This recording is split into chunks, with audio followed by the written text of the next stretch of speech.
welcome to Curator Chats with the Museum Center at 5 Points. I'm Lindsay, I'm the Curator of Collections. I'm Hope, I'm the Curator of Education. And today we're going to be talking about historic sites because we've both been to our fair share. That we have. So, to start off, what kind of historical sites do you like to visit?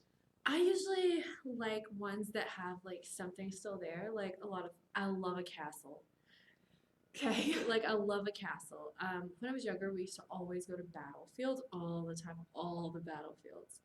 And I didn't dislike those, but they're just kind of fields.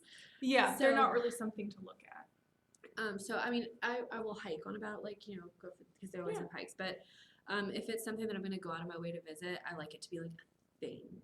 Like I want it to be like a building or the remnants of a building or something. Something you can really explore. Yeah, something that I can like touch, even if I'm not supposed to. For me, I like sites that are authentic still.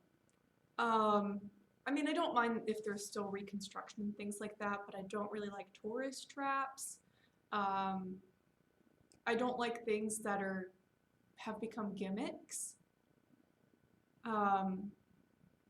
I don't know. I prefer that authenticity and that off the beaten track kind of thing. Yeah. Like Angkor Wat, everybody's there. Or like the Acropolis, like everyone's there. Yeah, but there are so many other great monuments around Angkor Wat. Like, that's not the whole thing. There's a huge complex of all kinds of buildings in that same area, and everybody always thinks of Angkor Wat. And of course, when you go there, it is crowded with people. It's like Disneyland. Right. But if you go to some of the other areas around it, the quieter temples, you're actually there, alone, in the jungle, in a temple, an abandoned ruin of a temple that hasn't been tread on by millions of people, that doesn't have a bunch of workers trying to keep it clean and tidy. It's a ruin that's started to be overtaken by a jungle, and you're not there with a bunch of tourists in Hawaiian shirts and cargo shorts. So the cruise ship circuit where they stop and let you off to get to the site. Yes, so I'm a big fan of those where you can actually enjoy without the crowds, without it being Disneyland. Right, I feel that. I mean, I'm sort of in the middle. Like I like there's a lot of them like are so famous that I definitely just want to see them. But I also I hate having people in my photographs. So I like to be able to be somewhere alone or like very early or very late. I would agree with that as well. Because I think, you hear so much about like the Great Wall of China and you see like those stunning photographs of that and there's no one on them, but they have to be at like a little known spot where they're like famous enough that they can shut down a portion of it for a minute or something. Yeah, that was not my experience when I went to the Great Wall of China. Also, it was like misty, foggy rain, so you couldn't get a good picture. I've never been, so I'm like, But I remember just like going up in the Eiffel Tower, which isn't even necessarily a historic site. It's just like a thing. Waited in line for hours to go up there, and it was there were security checkpoints and like walls, and like it took hours. And of course we waited because that's the kind of people we are. So next question is, what is your favorite historic site that you visited? Well, we all know, I think by this point, my favorite historic site that I've visited is the exclusion zone around Chernobyl and Pripyat. But also, like, I really enjoyed, when I was I really enjoyed Giant's Causeway in Northern Ireland, which is like volcanic rock or like basalt or something, and it looks like a bridge. So that was really nice. I was probably more excited to go there than I've been to go to a lot of places. And then I really also enjoyed Linlithgow Palace in Scotland, which is Mary Queen of Scots lived there at one point. I really enjoyed that one, but I have a fun story about it that I'll tell later. So, but I will say probably my absolute favorite place that I've ever been is Chernobyl, which I think we all expected. Yeah. I really enjoyed, like I said earlier, the complexes around Angkor Wat. I really enjoyed Sukhothai in Thailand. It's a historic site in upland Thailand, North Thailand. That was really interesting because it's a much smaller historic site than, say, Angkor Wat, and it's very tranquil. There aren't a whole lot of tourists there. It's just such a peaceful place, and you can just explore all of these places without a ton of tourists. So we also went to see Satchanalai, which is in the same region but a lot more touristy. And it wasn't as it was interesting in its own way. I walked around the complex for a while on my own, and that was great. There were a lot of places where there weren't tourists, but Sukhothai really had this tranquility about it that was great, and it had creeks and just a lot of nature, and that was really interesting. Forbidden Palace was interesting. That would be really cool. Yeah, definitely crowded, but not as crowded as you would expect. Maybe because we went during a weekday. Oh yeah. So people were in school or something. Yeah, like I said earlier, the Great Wall of China was kind of underwhelming because it was foggy and misty all day, so Right, so you were just couldn't even really see it. That's fair. You could see about 20 feet ahead of you, but you couldn't see the Great Wall of China. Actual thing. I would be so upset. Yeah, I don't know that I visited a lot of historic sites in Japan, which I know is crazy, but You kind of, I feel like if you live somewhere though, you get caught up like in life, yes, And I it- very much did. and it quickly becomes not that you're a tourist, but that this is where you live, this is your home, and like no, you don't go to see historic places around your home as much. Yeah, I definitely don't. I don't think I've ever been to the Chickamauga battlefield. I've walked a dog there once. Do you have a favorite American historic site?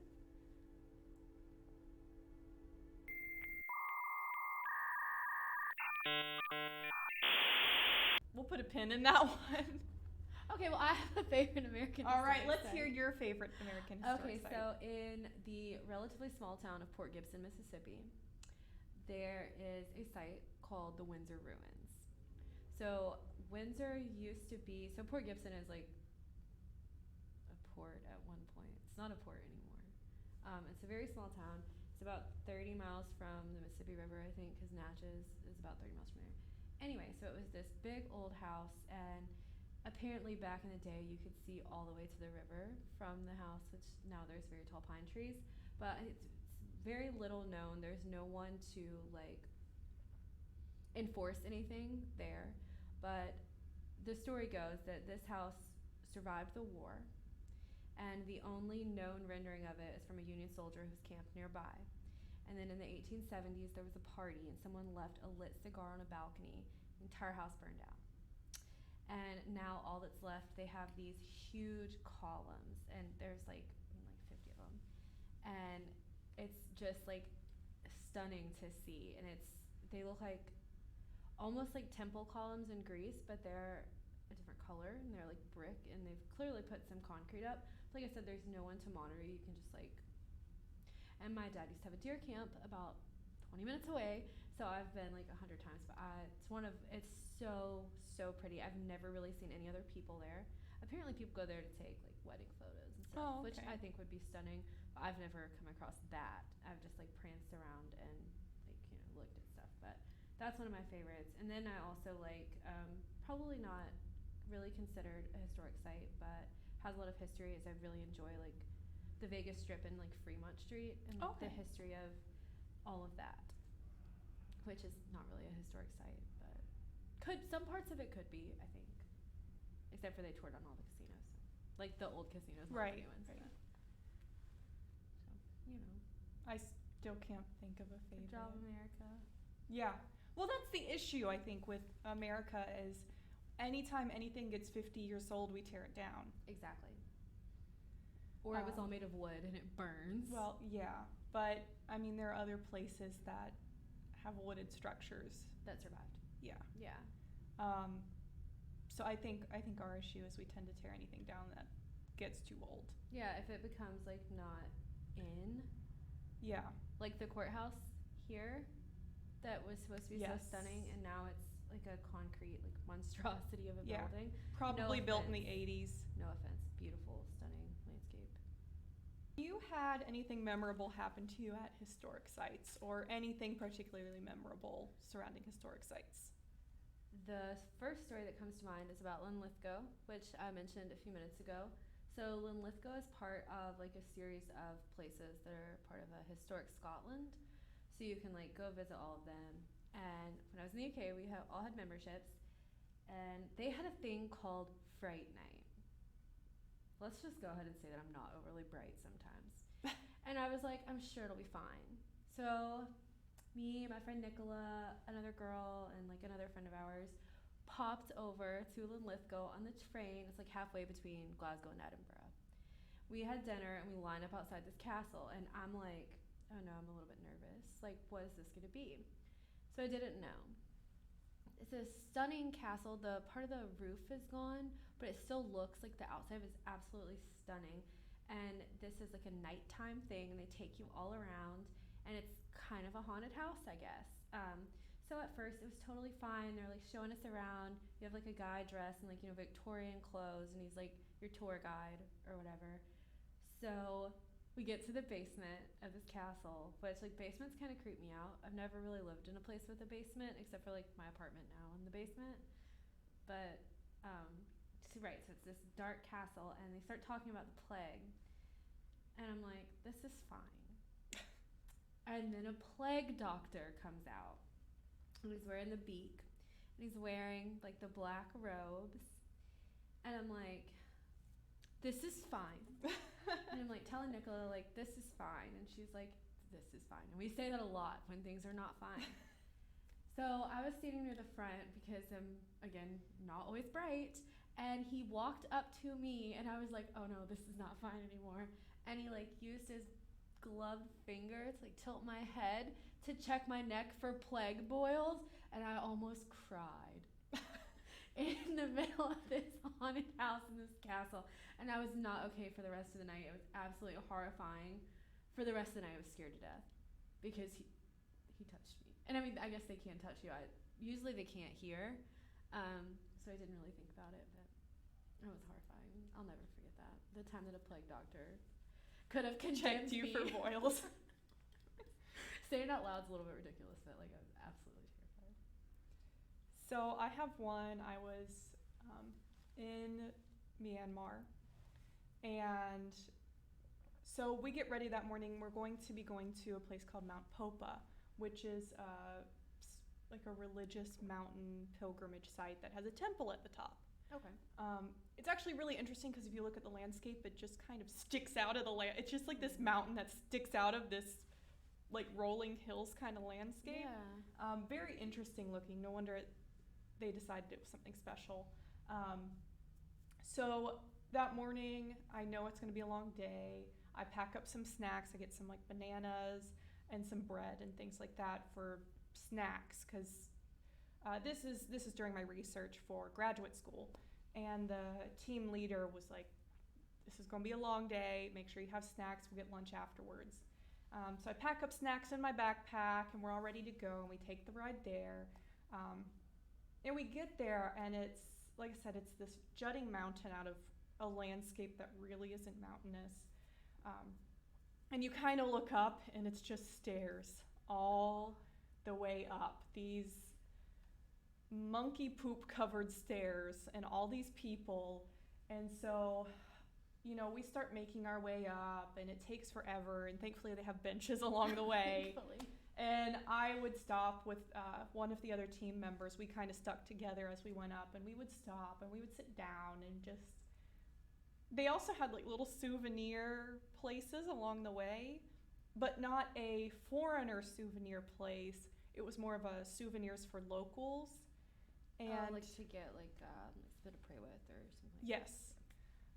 So we made our way all the way up, and we probably started the trek maybe around 9, got up there. I don't remember about what time we got up there. By the time we made it all the way back down, and it was beautiful, there was a temple up there and everything. By the time we got all the way back down, it was probably about 1. And so I was sweaty and hungry and tired, so I get into my backpack and I take out my bananas. And you remember I say there was monkey poop covered stairs. Oh, this isn't gonna end well. All of a sudden, I felt something slam into the side of my head and start clawing at my face and trying to grab my banana. And I'm fighting to hold on to this banana for some reason because I don't know what I'm doing in that moment. I'm like, something's attacking me and trying to take my food. My banana. So I went to like survival mode trying to fight off whatever was attacking me.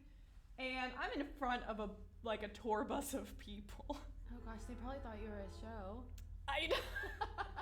And so this monkey, of course, it's a monkey that attacked me for my banana. I actually win, but at that point my banana was torn up, so I didn't want it anymore. Yeah, so you didn't win. So I in the end I didn't win, so I just dropped my banana and let the monkey take it. But that was an interesting moment in my day, is when I got attacked by a monkey in Burma. Oh gosh. For my banana. For your banana. That I tried to fight for my life for. I don't know, it wasn't. He probably wouldn't have, he wasn't trying to hurt you, he just wanted that banana. He wanted the banana. Yeah. Because people bring offerings for the monkeys there. Them. Yeah. So he just thought that was an offering that you Yeah. hadn't put down yet. Yeah. Well, it's a monkey. No, you, not giving him Oh. your offering. Wow, okay. Says the person that would probably die for a banana at that point in the day.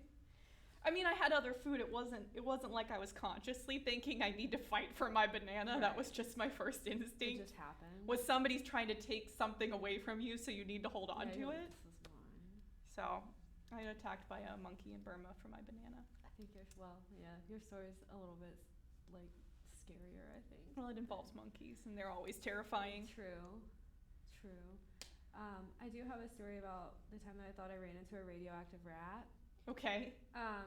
When we were in Pripyat, I've probably mentioned this before, but we had a bus driver, and I feel like his name was Ivan or something, and I don't exactly remember. That's probably his name. And then we had the tour guide / Ukrainian government worker, Sergey. And Sergey was like, you guys can go check out this building. It was a school. And he was like, go check out this building, whatever, be back here in 20 minutes or something. We were like, okay, cool. Because they just drive you around and tell you, go in this building, or you can go in here. And sometimes they go with you, and he was not having, he was sitting outside, smoking a cigarette with Ivan. And we're like, okay, cool. So me and Nicola go up the stairs, and we're loving it. And then we're in this empty hallway, right? And we're like, wow, this is so nice. There was this flag at the back of the hallway. It was I guess a communist flag. I don't know. It was kind of folded, kind of dirty, but it was a flag. So we were gonna go close to the flag to look at it, and we're the only people up here, and we have not seen anything the least bit intimidating at this point. Some friendly dogs that we petted, and that was it. And cool stuff, anything. So we're walking closer, and there's this noise, and we're like, oh, that's us. We're clearly just we're scuffing our feet or something, whatever. I'm not, these boots, yeah. So we're talking ourselves into it. We're gonna go see this flag. This is not a very long hallway. We just walk very slowly. And it gets louder, and it's and we're like, okay, maybe that's not us. And we get closer, and the flag moved. And I am not a runner at all. So we're pretty sure it was a rat. Sergey told us it was probably a rat, a radioactive rat. But he worked for the government, so So of course he would tell you it was a rat. Person. Yeah. I don't know. But I've honestly, so we were probably on the second floor. The Chernobyl bird. Have you heard of that story? What? The No. Blackbird of Chernobyl. Oh, is he a precursor to death or something? Yeah, something like that. Yeah. I wonder how long that takes. Because I'm 4 years out, so. I think you're probably okay. I hope so. I've never run that fast in my entire life. We ran all the way back out to that van, and we were we heard something that's happened, and he was like, okay, you can wait here if you want. And we were like, clearly we're gonna wait here. But that was the worst thing that happened. That was the worst thing that happened to me there, so, I mean. I've had a few other smaller experiences. I think I told you one time where I thought I was being stalked by a tiger. Oh yeah, you did. Yeah, because I was alone and eating a protein bar. in Cambodia, Don't eat food at these sites. Yeah. Is the right next to the jungle, and I got this thought in my head. I was like, if there was a tiger in there right now, I would have no chance. I'm all alone in this temple. I haven't seen any other tourists. If I just got attacked by a tiger, it'd be, press release the next day, white girl sits next to jungle, doesn't expect to get eaten by a tiger. there's just a little blood spot or something. And my protein bar, because it was after me, not my protein bar. There was a time in Germany where I was out taking photos I was there on a sponsorship for an art academy, and I was taking photos for that program, and I stumbled across a castle. And I don't know if this counts as a historic site because it wasn't a historic site yet. I would still think so. An archaeological site. This was more about what happened afterwards as we were excavating, and it was in Peru. I think it was a Chimu fishing village near Huanchaco, Peru. It's on the coast up north. Okay. And as we were excavating and sorting through things, and you have to do it with your bare hands. You can't wear Right. gloves or anything. The hand that I'm sorting with, throughout the day, starts to itch, and it swells up so that it looks like I have this lobster claw. Like my forefinger and my thumb got really swollen and red, Oh my gosh. and it looked like I had a big old lobster claw, so I had to go to a Peruvian hospital. Oh, that's fun.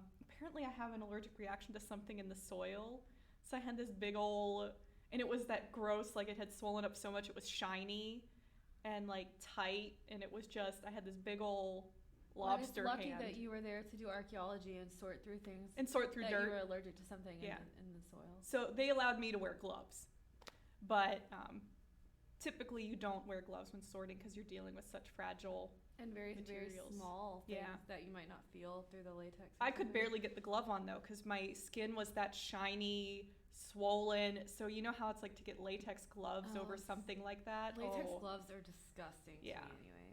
Well, I'm sure it was like nitrile gloves, Well, but yeah, still but- trying to pull it on over that.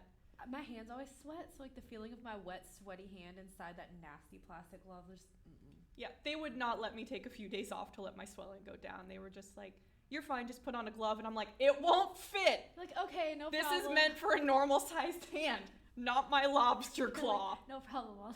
I'll just make it work. Yeah. That's rough. I was like, do you see this? I look more like a crab than a person. Oh my gosh, like on American Horror Story, I have no idea. there's a lobster boy. I was lobster boy. You're a lobster boy. It's called something, but I mean. Also, Peruvian hospitals are a little scary. I guess it's intimidating because you're foreign. And you don't speak the language. You Yeah. don't speak Spanish, do you? No, Or not well, anyway. I don't speak Spanish. Okay. I speak some languages, but not Spanish. I actually, every time I've tried to speak Spanish, I've been told not to. I can understand more Spanish than I can speak, but like I couldn't get us through a hospital visit. No, I had the team leader could speak Spanish Oh, that. because it was me and another girl who cut her foot open, and she had to get her stitches removed. Oh, what So a she trip. had- yeah, no, he said he said he has injuries every year, and I was the first person who had something like that happen to them. He said stitches, broken bones. He's like, it happens. He was like, but But you're the only one. the allergic swelling reaction, that's a first. Oh, that would be awful. Cause like I feel like if something like that happens to me, I just panic. Then if I was in a different country, I'd be even more panicking. Yeah. Um, Yeah, I had to go to a pharmacy and everything to get the prescription filled and all of that stuff, and that stuff I had to navigate on my own. Was oh. like the pharmacy trip and that sort of thing. So I did learn enough Spanish to like know how to say please and thank you, and I had a book. Oh, okay. So I got through that enough, but yeah, when I was in high school, my Russian teacher was also a Spanish teacher, and one time I was in his classroom and I was reading the Spanish stuff, and he was like, "Please stop, And then another time I was at a Mexican restaurant and the waiter kept trying to get me to speak Spanish because they said I was terrible at it. So I finally did, and he was like, oh, yeah, don't do that again. So I don't speak Spanish. I spoke Spanish in high school. That was actually something we had to do. We would go on a field trip for Spanish, and then we would go to a Mexican restaurant and have to order in Spanish. Oh, that's cute. Yeah. We didn't have any Russian restaurants in Chattanooga that I'm aware of, so. That would be nice. I wish we did. I can still, I can say like things that you wouldn't find helpful in Spanish. I mean, I can say like, where's the bathroom? But Yeah, I can also say I did learn things that one. like rabbit, trout, lettuce. Like, I guess I guess things that's on the menu. Well, I wouldn't eat rabbit because I like rabbits. I don't eat lettuce, so it's not helpful. So trout. Yeah, pretty much. All That's right. trucha. I don't know why. We translated Don Quixote my senior year of high school, and that's why I know that. Yeah, I only knew what Spanish I needed to get me by, and now I don't really remember most of it. But I knew how to order what food I wanted. I can tell you that it didn't help me in Spain. Not a single bit. Oh, well, that's different. It helped me a little bit in Romania. I could read the menu, but like Oh. it's whatever. Didn't help me at all in Spain. I couldn't read the metro signs. Things happen, like the computers Yeah. that tell you like Yeah. where you buy your. I couldn't figure it out. Weird. You win some, you lose some. I Yeah. lost there. That's fine. We all lost today. That's true. So that is the end of today's Curator Chat. We hope you enjoyed it, and We'll be back next week. yeah, bye guys. Bye. Oh, Bye. I was just like.